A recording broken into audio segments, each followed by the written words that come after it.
that will be discussed today. And to close the topic later on, magbibigay ako ng isang case analysis to be answered by the students online. Alright. Any participants who can answer this is you will be claiming a prize, and if you got the correct answer with that case analysis that I am going to say today, it's ikaw po yung mananalo ng ating prizes. Okay? So, lastly, the topic covered is yung types of conflict interest. We have the self-dealing. Number 2, accepting benefits. 3, influence peddling. 3, influence peddling. 4, using your employer's property for private advantage. Kakaya ko yung sabi. 5, outside employment or moonlighting. Then 6, post-employment. Yun, yung mga topic na yan. Ito man i-cover natin ngayon, then we will close the topic for today. Okay? So, number 1, yung self-dealing na sinasabi din. For example, you work for the government and use for official position to secure a contract for a private consulting company you owned. Another instance is using your government position to get under summer job for your daughter. So, bawal po yun. It's a conflict of interest. Kasi dinidiscuss ko lang yung topic na to. It's because under the business ethics and social corporate responsibility under this book. So, ito lang po yun nasa libro, kaya dinidiscuss natin. So, wala pong ano nangyayari. Okay? What is here, ito po yung binabasa natin. So, number 2, accepting benefits. Ano ba yon? Bribery is one example. Substantial, no token gifts are another. For example, you are purchasing agent of your department and you accept a case of liquor from a major supplier. So, bawal. Influence peddling.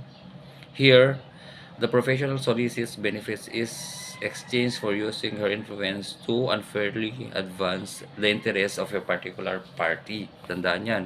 Influence peddling po yun. Number 4, using your employer's property for private advantage. So, ano ba yung under this? This could be as an obvious as stealing. Sabi niya, office supplies for home use.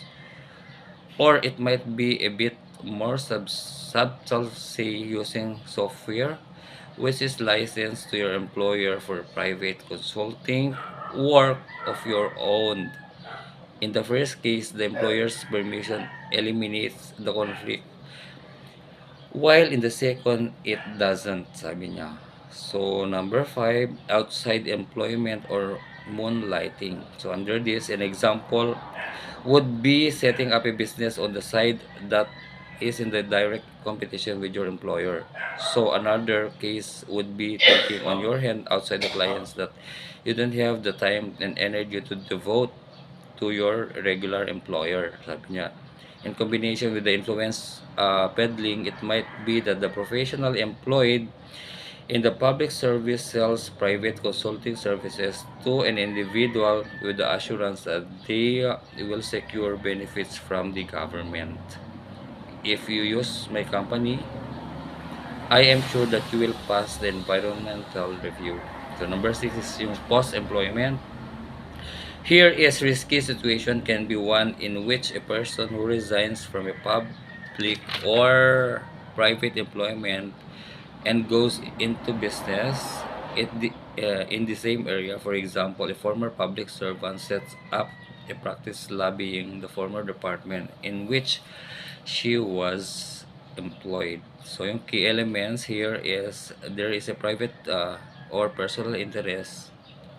Often, this is a financial interest, but this could also be another sort of interest. For example, to provide a special advantage to a spouse or child taken by themselves.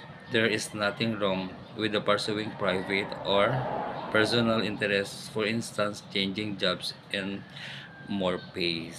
So, number 2, yung conflict of interest interferes with professional responsibility in a specific way, namely by inferring with objective professional judgment.